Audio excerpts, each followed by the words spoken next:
Magandang araw Pilipinas, narito po ang latest Weather Today forecast.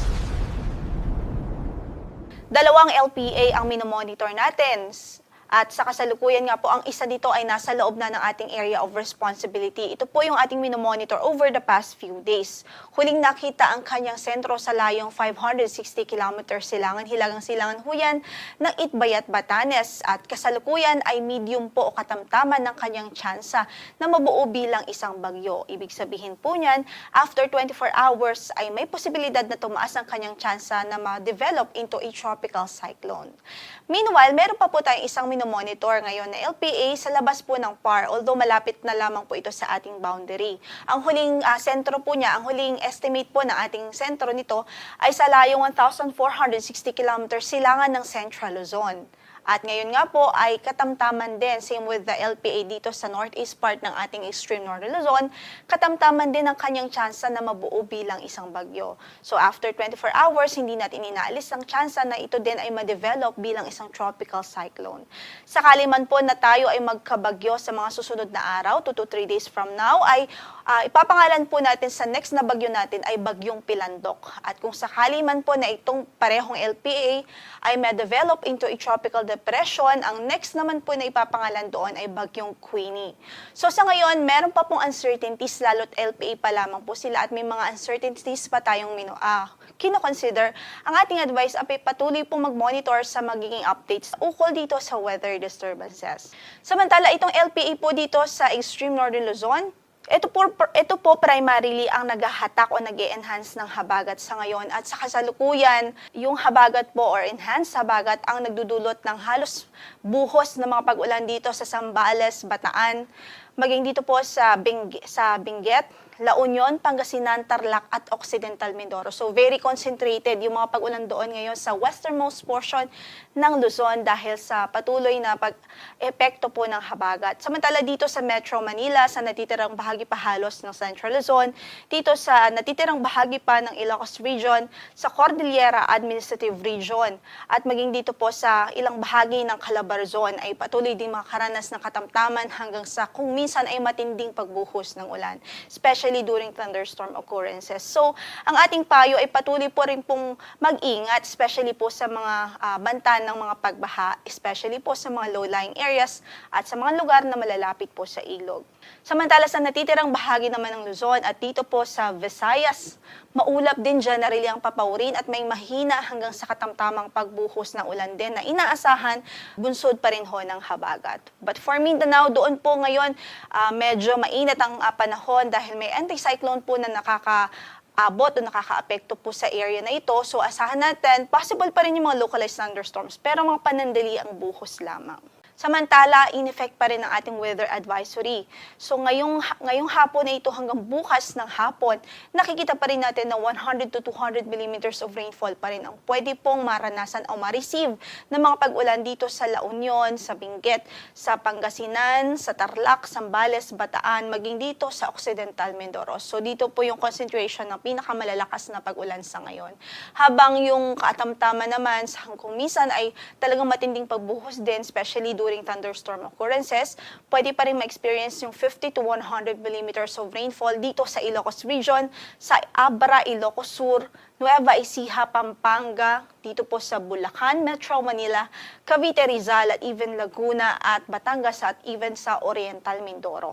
By tomorrow afternoon until Sunday afternoon, ay malakas pa rin 100 to 200 millimeters of rainfall pa rin dito sa Ilocos Sur, Benguet, La Union, Pangasinan, Zambales at maging sa Bataan. 50 to 100 millimeters of rainfall naman sa Ilocos Norte, Apayao, Abra, Kalinga, Mountain Province, Ifugao, Nueva Vizcaya, Tarlac, Pampanga, Nueva Ecija, Bulacan, Metro Manila at maging dito sa Cavite, Laguna, Rizal, Batangas at maging dito po sa Occidental at Oriental Mindoro. By Sunday afternoon to Monday afternoon, as we can see, halos tuloy-tuloy po yung mga pag-ulan na inaasahan talaga until weekend dahil po sa continuous na enhancement ng habagat sa malaking bahagi ng Luzon. So, dito nga po, mapapansin natin na dumagdag pa yung mga lugar kung saan ay makakaranas ng mga malalakas na pag-ulan. Dito po sa Ilocos Norte, Abra, Ilocos Sur, sa La Union, Pangasinan, at maging sa Benguet, sa Sa Zambales ay inaasahan natin ng 100 to 200 millimeters of rainfall. Samantala, 50 to 100 millimeters of rainfall naman sa Apayao, Kalinga, Mountain Province, Ifugao, dito sa Benguet, sa Nueva Vizcaya rather, sa Nueva Ecija, sa Tarlac, Pampanga, Bulacan, Bataan, Metro Manila, Rizal, Cavite, Batangas at hanggang dito sa Occidental Mindoro, pwede pa rin makaranas ng malalakas na pag-ulan dahil po sa habagat. So ang ating advice sa ating mga kababayan, let's continuously prepare po. Hanggat maaari po, hindi po pwede maging kampante, patuloy pong mag-ingat at maging vigilant po sa ating kapaligiran. Especially kung pansin nyo po na medyo vulnerable na po ang inyong area dahil sa halos patuloy na pag-ulan. So sa araw ng mataas po na chance na magpo-persist po itong panahon natin. So mataas pa rin yung chance na mapag-ulan, especially sa Luzon dahil nariyan at malakas pa rin ang habagat. So halos buhos pa rin ang mga pag-ulan ang inaasahan natin sa malaking bahagi ng Ilocos region such as dito sa La Union, Pangasinan, even sa Ilocos Sur. And nandito po sa Zambales, sa Bataan, Tarlac, Pampanga, mataas ang chance po ng malalakas na pag-ulan. Dito naman sa Metro Manila, natitirang bahagi pa ng Central Luzon sa Cordillera Administrative Region. Sa Cavite, Batangas, Laguna, and even Rizal ay katamtaman hanggang sa kung minsan ay matinding pagbuhos din ng mga pag-ulan ang inaasahan natin. At yan ay patuloy na epekto po ng habagat. Para sa ating pagtay ng panahon sa Metro Manila, 26 to 28 ang inaasahang magiging agwat ng temperatura.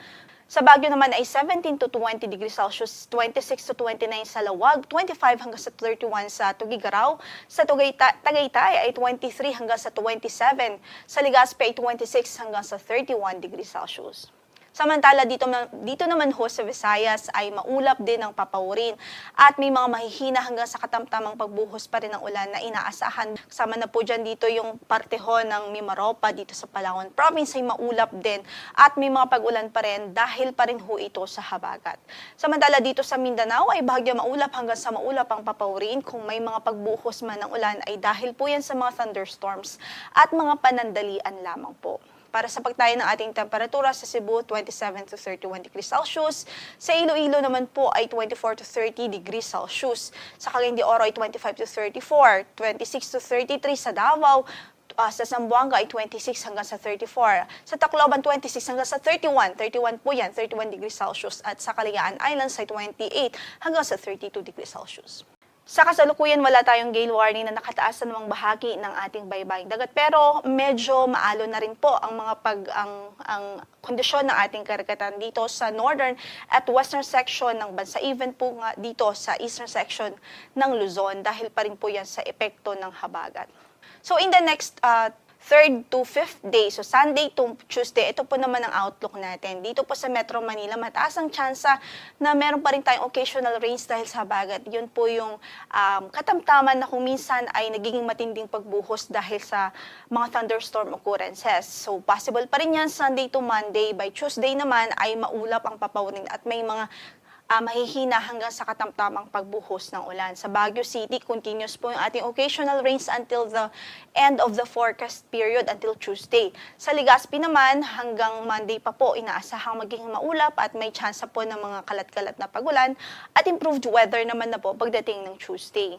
Sa Metro Cebu, throughout the forecast period until Tuesday, ay generally naman ay bahagi maulap hanggang sa maulap pa rin ang papawurin. Sa Iloilo, by Sunday until Monday, mataas po ng chance na maging maulap pa rin at maapektuhan pa rin ho ng habagat. And then, improved weather na po tayo by Tuesday. Sa Tacloban, ay sa Sunday hanggang Tuesday, inaasahan din natin ng generally improved weather doon. Samantala sa Metro Davao, Cagayan de Oro at Zamboanga City, ay bahagya maulap hanggang sa maulap ang inaasahan nating panahon simula Linggo hanggang sa araw ng Martes. Kung may mga pagbuhos man ng ulan ay dahil sa mga localized thunderstorms at mga panandaliang pagbuhos po ng ulan.